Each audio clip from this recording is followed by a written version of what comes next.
వెళ్ళి సార్ నేను ఒక కార్యక్రమం అనుకుంటున్నాను ఏమిటది అన్నారు. అంటే నాగేశ్వరరావు గారు ఏదో సందర్భం అయింది, నేను ఎప్పుడు ఆయనకు సన్మానం ఇట్లా ఇది కాదు, ఇలా అనంతపురంలో పెట్టాను రాయలసీమ దీంట్లో, మీరు వస్తే బాగుంటుంది అంటే ఆయన నవ్వాడు.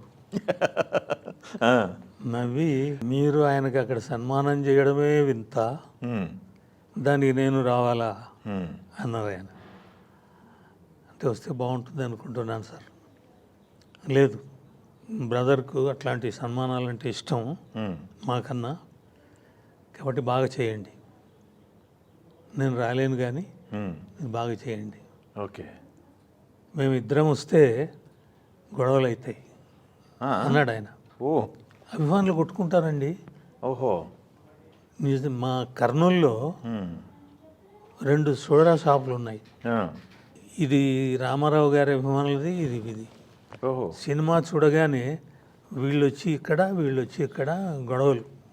ఓ, అంత వీరాభిమానులు ఉన్నారు అక్కడ, కొట్టుకుంటారు. వాళ్ళంటే వీళ్ళకి కూడదు, వీళ్ళంటే వాళ్ళకి కూడదు. ఓహో, సో అటువంటి ప్లేస్ అది రాయలసీమ. మీరు తీసుకెళ్ళి అక్కడ పెట్టారు. ఓకే, అందువల్ల మీరు చేయండి, నేను ఇలా అన్నాను కూడా సభలో చెప్పండి అన్నారు ఆయన. ఓహో,